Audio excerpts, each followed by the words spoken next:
Hi everyone. So in this particular video we will discuss about respiration. Respiration basically होता क्या है?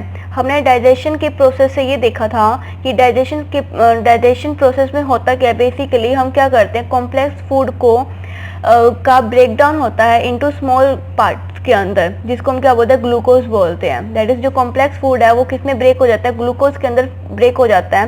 पर digestion के प्रोसेस से हमें क्या होता है, एनर्जी नहीं मिलती है. हमारी बॉडी को वर्क करने के लिए हमें क्या चाहिए, हमें एनर्जी चाहिए. तो ये एनर्जी हमें कैसे मिलती है, रेस्पिरेशन के प्रोसेस से मिलती है. यहाँ पे क्या होता है, जो ग्लूकोज फॉर्म होता है डाइजेशन के प्रोसेस से, वो फर्दर आगे किसके साथ रिएक्ट करता है, ऑक्सीजन के साथ रिएक्ट करता है, और देन हमें क्या मिलती है, एनर्जी मिलती है. So respiration, that is respiration involves, first यहाँ पे क्या होता है, गैसेस का एक्सचेंज होता है. गैसेस एक्सचेंज होती हैं. दैट इज़ हम क्या करते हैं, हम O2 को इनटेक करते हैं, दैट इज़ लेते हैं, एंड CO2 यहाँ पे क्या होती है, बाहर रिलीज होती है. फर्स्ट इज दिस, इस प्रोसेस को हम क्या बोलते हैं, ब्रीथिंग बोलते हैं. दैट इज ब्रीथिंग में क्या होता है, हम ऑक्सीजन को लेते हैं और CO2 को बाहर रिलीज करते हैं. सेकेंड यहाँ पे होता है ब्रेकडाउन ऑफ सिंपल फूड. जो हमारा सिंपल फूड है दैट इज ग्लूकोज, उसका ब्रेकडाउन होता है in order to release energy. इस प्रोसेस को हम क्या बोलते हैं, इस प्रोसेस को हम बोलते हैं सेलुलर रेस्पिरेशन.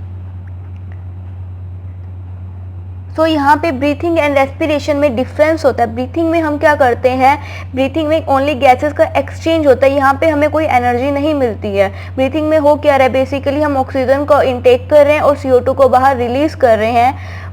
उसके बाद क्या होता है, उसके बाद जो सिंपल फूड है उसका ब्रेकडाउन होता है in order to release energy. इस प्रोसेस को हम क्या बोलते हैं, सेलुलर रेस्पिरेशन बोलते हैं. रेस्पिरेशन बेसिकली 2 टाइप्स का होता है. ये रेस्पिरेशन क्या होता है, बेसिकली 2 टाइप्स का होता है. First is aerobic and second is anaerobic. Aerobic means presence of oxygen and anaerobic means absence of oxygen. ये एरोबिक में भी यहाँ पे 2 टाइप्स आ जाते हैं. एक होता है कि कम्प्लीटली यहाँ पे हमें क्या होती है, ऑक्सीजन मिल रही होती है, और एक होता है यहाँ पे lake of oxygen. That is यहाँ पे क्या होती है, ऑक्सीजन की कमी होती है. तो हमारे पास 2 टाइप की रेस्पिरेशन होती है, aerobic and anaerobic. And aerobic में भी एक केस आता है हमारे पास लेक ऑफ ऑक्सीजन. सो इन तीनों प्रोसेस के अंदर हमें जो प्रोडक्ट मिलता है, फाइनल प्रोडक्ट, वो तीनों केस में हमें अलग प्रोडक्ट मिलता है. दैट इज फर्स्ट क्या होता है, बेसिकली अगर हम एरोबिक का केस देखें, एरोबिक के केस में देखें तो यहाँ पे क्या होगा, ये जो रिएक्शन है ये क्या होगी, प्रेजेंस ऑफ ऑक्सीजन में होगी. तो फर्स्ट जो हमारा ग्लूकोज होता है दैट इज C6H12O6, इसकी ब्रेकडाउन होती है. ये प्रोसेस हमारा कहाँ हो जाता है, साइटोप्लाज्म के अंदर होता है. तो ये किस में चेंज हो जाता है, ये पायरूवेट में चेंज हो जाता है. पायरूवेट क्या है, ये एक 3 कार्बन मॉलिक्यूल होता है. तो फर्स्ट ग्लूकोज की ब्रेकडाउन होती है 3 कार्बन मॉलिक्यूल के अंदर, जो क्या होता है, पायरूवेट होता है. देन फर्दर इसकी ब्रेकडाउन होगी इन दी प्रेजेंस ऑफ ऑक्सीजन की प्रेजेंस में CO2 plus water plus energy. यहाँ पे एनर्जी हमारी रिलीज होगी, और यहाँ पे जो एनर्जी रिलीज हो रही है, यहाँ पे ये जो एनर्जी की अमाउंट है, ये काफ़ी लार्ज अमाउंट में जो एनर्जी है वो रिलीज हो रही है. सेकेंड केस हमारे पास आता है एरोबिक के अंदर ही, लेक ऑफ ऑक्सीजन. यहाँ पे जो हमारा प्रोडक्ट बनेगा, यहाँ पे यही स्टेप होगा, पायरूवेट की फॉर्मेशन होगी. उसके बाद ऑक्सीजन के साथ रिएक्ट करके जो हमारे पास प्रोडक्ट बनेगा वो क्या बनेगा, लैक्टिक एसिड प्लस एनर्जी. ये जो लेक ऑफ ऑक्सीजन का जो केस है, ये कौन सा केस आता है, जब हम काफ़ी ज़्यादा एक्सरसाइज कर लेते हैं तो उसके बाद हमें हमारी बॉडी के अंदर क्या होती है, अकड़न सी हमें फील होने लगती है. तो यहाँ पे होता क्या है, बेसिकली हम काफ़ी ज़्यादा एनर्जी जो है यूज़ कर लेते हैं, और हमारी बॉडी के अंदर क्या होती है, ऑक्सीजन की कमी हो जाती है, जिसकी वजह से हमें यहाँ हमारी बॉडी के अंदर हमें क्या फील होती है, अकड़न सी फील होती है. तो जो ये प्रोसेस होता है ये कहाँ पर होता है, हमारा इन मसल्स के अंदर. एंड थर्ड हमारे पास केस आता है एनारोबिक का. ये कहाँ होती है, ये एब्सेंस ऑफ ऑक्सीजन में होती है. फॉर एग्जांपल यीस्ट में ये क्या करते हैं, यहाँ पे भी क्या होगा, पायरुवेट की फॉर्मेशन होगी। पायरुवेट के बाद यहाँ पे क्या बनेगा, ethanol plus CO2 plus energy. यहाँ पे जो एनर्जी रिलीज हो रही है, ये इसकी जो अमाउंट होती है ये लेस अमाउंट होती है, जबकि जो प्रेजेंस ऑफ ऑक्सीजन में हमारी जो एनर्जी रिलीज हो रही थी यहाँ पे इसकी जो अमाउंट थी वो काफ़ी ज़्यादा थी। अगर डिफरेंस की बात करें एरोबिक एंड एनारोबिक के अंदर, जो एरोबिक होता है वो प्रेजेंस ऑफ ऑक्सीजन में होता है, एनारोबिक एब्सेंस ऑफ ऑक्सीजन में होता है। एरोबिक के अंदर जो हमारा एंड प्रोडक्ट बनता है वो CO2 H2O plus energy release होती है, एंड एनारोबिक के अंदर जो हमारा प्रोडक्ट बनता है वो लैक्टिक एसिड या इथेनॉल बन सकता है। एरोबिक के अंदर large amount of energy release होती है, जबकि एनारोबिक के अंदर less amount of energy release होती है। हमारे पास process of respiration. So basically होता क्या है, न्यूट्रिएंट से हमें क्या मिलती है, C6H12O6 दैट इज ग्लूकोज मिलता है हमें। सो ब्रीथिंग से हमें क्या मिलता है, यहाँ पे ऑक्सीजन मिलेगी, दैट इज ब्रीथिंग से हमें क्या मिलेगी, ऑक्सीजन मिलेगी, जो ग्लूकोज के साथ रिएक्ट करके हमें क्या देगी, CO2 H2O प्लस एनर्जी यहाँ पे रिलीज होगी। और जो ये एनर्जी है ये हमारी बॉडी के अंदर ATP की फॉर्म में स्टोर होती है, दैट इज एडिनोसाइन ट्राइफॉस्फेट की फॉर्म में जो ये एनर्जी है ये हमारी बॉडी के अंदर स्टोर होती है। तो ये प्रोसेस कैसे होता है रेस्पिरेशन का, बेसिकली जो एयर है हम क्या करते हैं, एयर को इनहेल करते हैं, हम ऑक्सीजन को इनहेल नहीं करते हैं। हमारी बॉडी को या हमें कैसे पता कि हमें सिर्फ O2 को ही लेना है हमारी बॉडी के अंदर। सो हम क्या करते हैं, हम एयर इनहेल करते हैं। जो वो एयर इनहेल हम कर रहे हैं वो क्या होती है, ऑक्सीजन रिच होती है, दैट इज उसके अंदर जो ऑक्सीजन की अमाउंट होती है वो ज़्यादा होती है। तो जो हम एयर इनहेल कर रहे हैं वो कहाँ पे आएगी, बेसिकली वो नोस्ट्रिल के अंदर आएगी। उसके बाद वो कहाँ पे जाएगी, नसल पैसेज में जाएगी, एंड देन वो कहाँ जाएगी, नसल कैविटी के अंदर जाएगी, जिससे वो कहाँ पे चली जाएगी, हमारे विंड पाइप में चली जाएगी। विंड पाइप के अंदर हमारे पास 2 पार्ट्स होते हैं, एक होता है फेरिंग्स एंड एक होता है हमारे पास लैरिंग्स। इसके बाद विंड पाइप से होती हुई वो कहाँ पे जाएगी, एयर ट्रैकिया के अंदर जाएगी। ट्रैकिया, मैंने यहाँ पे डायग्राम शो नहीं किया है, सॉरी फॉर दैट, बट आपको आपकी बुक के अंदर डायग्राम मिल जाएगा। सो वहाँ से जब आप ये स्टडी करोगे तो आपको काफ़ी ज़्यादा हेल्प होएगी।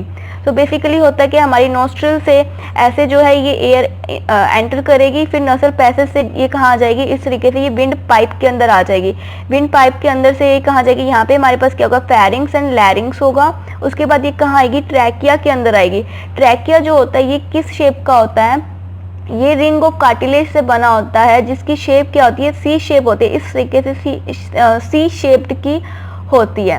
दैट इज जो ट्रैकिया होता है ये किससे बना होता है, ये बना होता है made up of ring of cartilage, जो किस शेप की होती है, ये सी शेप्ड की होती है। अब ये सी शेप्ड की क्यों होती है, ये इसलिए होती है to prevent collapse of its walls, because जब हम ब्रीथिंग करते होते हैं तब जो ये इसके जो वॉल्स है ये आपस में टकरा के कोलैप्स ना हो जाए, दैट इज डिस्ट्रॉय ना हो जाए, टूट ना जाए, इसकी वजह से जो इसकी शेप होती है वो सी शेप की होती है, इस तरीके से। देन जो हमारी एयर है वो कहाँ पे आ जाती है, जो ये ट्रैकिया है, ये ट्रैकिया आगे क्या हो जाता है, फर्दर 2 पार्ट्स में डिवाइड हो जाता है, डिवाइड इनटू 2 ब्रोंचेस के अंदर, जिसको हम क्या बोलते हैं, ब्रोंचेस बोलते हैं। दैट इज इस तरीके से ये ऐसे आएगा और इस तरीके से 2 पार्ट्स में डिवाइड हो जाएगा। इससे जो हमारी एयर है वो कहाँ पे आ जाएगी, इस तरीके से ये हमारी एयर जो है वो लंग्स के अंदर आ जाएगी। सो ये किसके अंदर डिवाइड हो गया, डिवाइड इनटू 2 ब्रोंचेस के अंदर डिवाइड हो गया, जिसको हम क्या बोलते हैं, ब्रोंची बोलते हैं, ब्रोंची। अब जो ये ब्रोंची है ये आगे फर्दर और डिवाइड हो जाती है, ये क्या होती है, फर्दर डिवाइड हो जाती है। किसके अंदर डिवाइड हो जाएंगी, इनटू ब्रोंचिलोज के अंदर। ब्रोंचिलोज, जो मेरी ये प्रोनाउंसिएशन थोड़ी गलत हो सकती है। सो ये आगे कैसे डिवाइड होगी, ब्रोंचिलोज के अंदर डिवाइड होगी, दैट इज इस तरीके से ये आगे डिवाइड हो जाती है ऐसे। और जो इनका एंड होता है, यहाँ पे जो इनका एंड होगा ये इस तरीके से कुछ बैलून टाइप स्ट्रक्चर होता है इनका, जैसे हमने क्या किया था, हमने डाइजेशन के प्रोसेस के अंदर देखा था कि जो हमारी जो स्मॉल इंटेस्टाइन होती है वो किस तरीके से होती है, इसका जो इंटरनल स्ट्रक्चर होता है वो विली की तरह होता है फॉर मोर एब्जॉर्प्शन के लिए। उसी तरीके से जो हमारी यहाँ पे जो ये ब्रोंचिलोज है ये आगे फर्दर कहाँ डिवाइड हो जाती है, मतलब ये इनका जो एंड साइड होती है वो क्या होती है, एल्वियोली होती है। दैट इज इनका क्या होगा, फर्दर डिवाइड कहाँ जाएगी, ये एल्वियोली के अंदर। और जो एल्वियोली है ये किस टाइप की होती है, ये इसका जो स्ट्रक्चर होता है वो कैसा होता है, बैलून टाइप स्ट्रक्चर होता है। बैलून टाइप स्ट्रक्चर किस लिए होता है, फॉर मोर अब्जॉर्प्शन के लिए। फॉर मोर अब्जॉर्प्शन के लिए जो इनका स्ट्रक्चर होता है वो क्या होता है, बैलून लाइक स्ट्रक्चर होता है। इन एल्वियोलिस के पीछे जो हमारी क्या होती है, इन एल्वियोली के पीछे क्या होती है, ब्लड वेसल्स होती है। ब्लड वेसल्स होती है जहाँ से जो हमारी एयर है, दैट इज जो हमारी ऑक्सीजन, हम बोलेंगे कि ऑक्सीजन है वो हमारी डिफरेंट सेल्स तक पहुँचती है। और वो भी बेसिकली क्या होता है कि डिफ्यूज़न के मेथड से नहीं पहुँचती है, बिकॉज जो ऑक्सीजन है वो हमारे ब्लड के अंदर इतनी ज़्यादा सोल्यूबल नहीं होती है। सो फर्स्ट हुआ क्या, बेसिकली जो एयर है वो नोस्ट्रिल के अंदर एंटर हुई, देन नसल पैसेज के अंदर, देन नसल कैविटी के अंदर, फिर वो विंड पाइप में आ गई। विंड पाइप में 2 पार्ट्स होते हैं, फेरिंग्स एंड लैरिंग्स। देन ये आ जाती है ट्रैकिया के अंदर, और ये रहा ट्रैकिया। और इस ट्रैकिया की जो शेप होती है ये सी शेप की होती है, दैट इज ये made up of ring of cartilage से बनी होती है, जिसकी सी शेप होती है to prevent collapse of its walls, that is की जो वॉल्स है वो आपस में कोलैप्स ना हो जाए। देन ये जो ट्रैकिया है ये आगे फर्दर 2 पार्ट्स में डिवाइड हो जाता है, जिसको हम ब्रोंची बोलते हैं। देन जो ये ब्रोंची है ये आगे फर्दर और पार्ट्स में डिवाइड हो जाता है, जिसको हम ब्रोंचिलोज बोलते हैं। एंड जो ये कहाँ पे एंड होती है, आके एल्वियोली में। ये एल्वियोली जो होती है इसका जो स्ट्रक्चर होता है वो बैलून टाइप स्ट्रक्चर होता है, लाइक विली की तरह, फॉर मोर अब्जॉर्प्शन के लिए। और इस एल्वियोली के पीछे क्या होती है, ब्लड वेसल्स होती है, जहाँ से जो हमारी ऑक्सीजन है फिर ये कहाँ जाएगी, फर्दर हमारे सेल्स तक जाएंगी। होते हैं उसके नीचे क्या होता है, डायफ्रैगम भी होता है। ये क्या करता है, ये एयर को इनहेल करने में हमारी मतलब हमारी बॉडी की लंग्स की हेल्प करता है। दैट इज यहाँ पे क्या होता है, डायफ्रैगम होता है जो क्या करता है, हेल्प टू इनहेल एयर को इनहेल करने में हमारी लंग्स की हेल्प करता है। देन हमारे पास क्या होता है कि हमने अभी देखा कि जो हमारी एयर है वो कहाँ पे आ गई, ब्लड वेसल्स तक आ गई है। उसके बाद क्या होता है, जो हमारी ऑक्सीजन होती है उसको डिफरेंट सेल्स तक कौन लेके जाता है, कोई तो लेके जाएगा डिफरेंट सेल्स तक, हाँ ब्लड के थ्रू वो जाती है। बट जो हमारी एयर होती है, जो एक ऑक्सीजन होती है वो ब्लड के अंदर इतनी ज़्यादा सोल्यूबल नहीं होती है। दैट इज जो ऑक्सीजन होती है ये क्या होती है, लेस सोल्यूबल होती है इन ब्लड के अंदर। सो ब्लड में क्या होता है, यहाँ पे हीमोग्लोबिन होता है, हीमोग्लोबिन प्रेजेंट होता है, जिसको हम क्या बोलते हैं, रेड। ये क्या होता है, एक रेड पिगमेंट होता है। इसकी वजह से ये जो हमारे ब्लड का जो कलर होता है वो क्या होता है, रेड कलर का होता है। इसको हम क्या बोलते हैं, रेस्पिरेटरी पिगमेंट बोलते हैं। सो जो ऑक्सीजन होती है वो इस हीमोग्लोबिन के साथ अटैच होकर, दैट इज जो हीमोग्लोबिन है ये क्या करता है, हीमोग्लोबिन कैरी करता है ऑक्सीजन को to different parts of cells तक। हीमोग्लोबिन ऑक्सीजन को लेके जाता है डिफरेंट पार्ट्स ऑफ सेल्स तक। और जो हमारी CO2 होती है ये अच्छी खासी क्या होती है, सोल्यूबल होती है ब्लड के अंदर। सो ये क्या करेगी, ये नॉर्मल डिफ्यूज़न के मेथड से हमारी बॉडी से बाहर। तो अब हम देखें exchange of gases between alveoli, blood and tissues. अगर इसको हम सिंपल वे में देखें तो जो हमारी एयर है जो क्या है, रिच इन O2 है, वो कहाँ आ गई, इन एल्वियोली के अंदर आ गई। एल्वियोली से वो कहाँ गई, ब्लड के अंदर गई थ्रू ब्लड वेसल्स से। ये क्या गई, ब्लड वेसल से हमारी ब्लड के अंदर चली गई। ब्लड के अंदर क्या होगा, हीमोग्लोबिन होगा, दैट इज O2 जो है वो क्या करेगी, बाइंड्स करेगी विद हीमोग्लोबिन से, जो कहाँ होता है, इन RBC, रेड ब्लड सेल्स के अंदर होता है। यहाँ से ऑक्सीजन जो है वो कहाँ चली गई, रिलीज हो गई टिश्यूज में। डिफरेंट डिफरेंट टिश्यूज में यहाँ से ऑक्सीजन जो है वो रिलीज होगी। तो सेकंड स्टेप में क्या होगा, अब ऑक्सीजन जो है वो टिश्यूज के अंदर रिलीज होगी, तो उसके बाद क्या होगी, CO2 हमारी बॉडी से बाहर रिलीज होएगी। सो CO2 कहाँ से आएगी, हमारे फ्रॉम टिश्यूज से आएगी, और ये कहाँ चलेगी, CO2 रिलीज होगी ब्लड के अंदर, रिलीज इन ब्लड, डिजोल्व होगी ब्लड के अंदर। सबसे पहले तो वो रिलीज हुई, देन क्या होगी, CO2 डिजोल्व हुई, डिजोल्व इन ब्लड, देन ये कहाँ गई, ब्लड वेसल्स में गई, वापस वाला वही प्रोसीजर है, रिवर्स हो रहा है सारा कुछ, ये ब्लड वेसल्स के अंदर चलेगी, ये कहाँ फिर चलेगी, इन एल्वियोली में, दैट इज ब्लड वेसल से वो कहाँ रिलीज हो गई, CO2 रिलीज हो गई, रिलीज इन एल्वियोली, एल्वियोली में रिलीज होगी, देन ये कहाँ चलेगी, CO2 सेंट आउट हो गई हमारे नोस्ट्रिल से, थ्रो नोस्ट्रिल्स। सो ये हमारा प्रोसेस था रेस्पिरेशन का, जिसमें हमने क्या किया, ऑक्सीजन को इनहेल किया एंड CO2 को रिलीज किया। जो हमारे क्या होते हैं, जो टेरेस्ट्रियल ऑर्गेनिजम्स होते हैं, दैट इज जो ज़मीन पर रहने वाले ऑर्गेनिज्म होते हैं, वो क्या करते हैं, वो एटमॉस्फेरिक ऑक्सीजन का यूज़ करते हैं फॉर रेस्पिरेशन के लिए, एटमॉस्फेरिक ऑक्सीजन का यूज़ करते हैं। जबकि जो हमारे क्या होते हैं, एक्वेटिक ऑर्गेनिजम्स होते हैं, ये क्या करते हैं, ये डिजोल्व्ड ऑक्सीजन का यूज़ करते हैं फॉर रेस्पिरेशन के लिए। ओके, सो हमने बात करी कि जो रेस्पिरेशन से हमें एनर्जी मिलती है, जो रेस्पिरेशन से हमें एनर्जी मिलती है वो बेसिकली ATP की फॉर्म में हमारी बॉडी के अंदर स्टोर होती है। ATP को हम क्या बोलते हैं, एनर्जी करेंसी भी बोलते हैं बॉडी का, और ये होती कहाँ पे स्टोर, माइटोकॉन्ड्रिया के अंदर, माइटोकॉन्ड्रिया के अंदर ये है स्टोर होती है, जिसको हम क्या बोलते हैं, पावर हाउस ऑफ सेल बोलते हैं, पावर हाउस ऑफ सेल भी बोलते हैं। तो बेसिकली यहाँ पे होता क्या है, ATP यहाँ पे क्या है, adenosine triphosphate, triphosphate that is try means 3 and phosphate मतलब फॉस्फोरस। तो बेसिकली होता क्या है, हमारे पास ADP होता है हमारी बॉडी के अंदर, जिसको हम क्या बोलते हैं, एडिनोसाइन डाइफॉस्फेट बोलते हैं। डाई मतलब यहाँ पे क्या होगा, 2 फॉस्फोरस के एटम्स होंगे, like this A and P and P।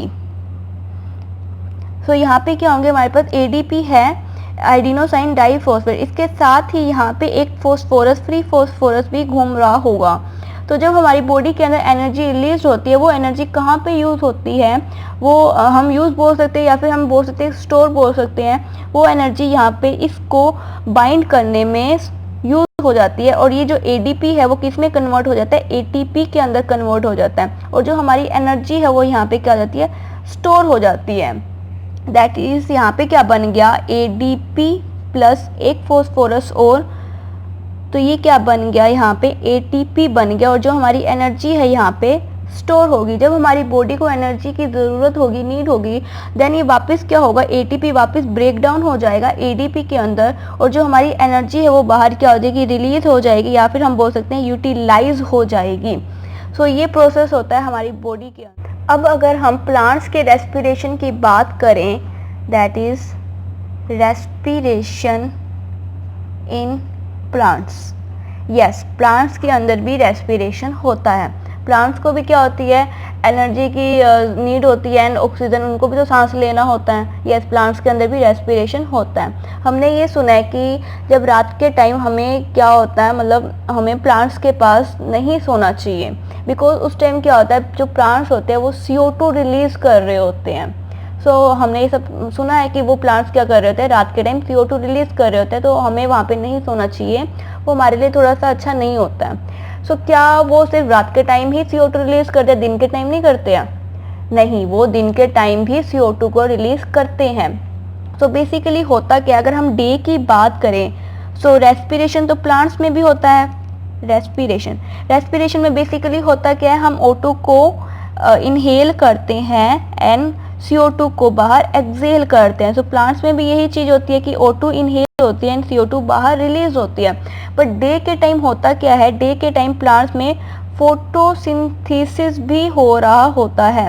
तो फोटोसिंथेसिस में बेसिकली होता क्या है, वो क्या करते हैं, प्लांट CO2 को इनहेल करते हैं एंड O2 को बाहर रिलीज करते हैं। सो हुआ क्या यहाँ पे, रेस्पिरेशन से जो प्लांट CO2 को बाहर रिलीज कर रहे थे वही CO2 ये क्या कर लेते हैं, फोटोसिंथेसिस के प्रोसेस में यूज़ कर लेते हैं। सो यहाँ पे मेजर हमें दिखता क्या है, यहाँ पे हमें मेजर इवेंट ये दिखता है कि यहाँ पे हो क्या रहा है, यहाँ पे बेसिकली ऑक्सीजन रिलीज हो रही है लार्ज अमाउंट में। तो डे के टाइम यहाँ पे होता क्या है, हमें यूँ लगता है कि मेजर इवेंट यहाँ पे क्या हो रहा है कि यहाँ पे क्या हो रही है, ऑक्सीजन रिलीज हो रही है। बट अगर हम नाइट की बात करें, रात के टाइम बात करें, तो रात के टाइम तो यहाँ पे कोई भी फोटोसिंथेसिस का जो प्रोसेस है वो तो नहीं होगा, फोटोसिंथेसिस का प्रोसेस तो होगा ही नहीं, क्योंकि फोटोसिंथेसिस के लिए हमें क्या चाहिए, हमें सनलाइट चाहिए, जो रात में तो अवेलेबल होती ही नहीं है। सो फोटोसिंथेसिस का प्रोसेस यहाँ पे नहीं होता। सो यहाँ पे जो मेजर इवेंट होगा वो क्या होगा, CO2 रिलीज होगी, बिकॉज रेस्पिरेशन से क्या होगा, प्लांट्स O2 को इनहेल करेंगे और CO2 को बाहर रिलीज करेंगे। एंड यहाँ पे बिकॉज ऑफ फोटोसिंथेसिस तो यहाँ पे हो ही नहीं रहा, तो जो यहाँ पे हमारी गैस रिलीज होगी वो CO2 लार्ज अमाउंट में ज़्यादा रिलीज होगी। सो इसीलिए कहते हैं कि जो प्लांट्स हैं उनके रात के टाइम उनके पास नहीं सोना चाहिए। सो ये प्रोसेस था हमारा कंप्लीट रेस्पिरेशन का। And if you are new in this channel, then don't forget to subscribe this channel and press the bell icon button for more updates. And thank you for watching.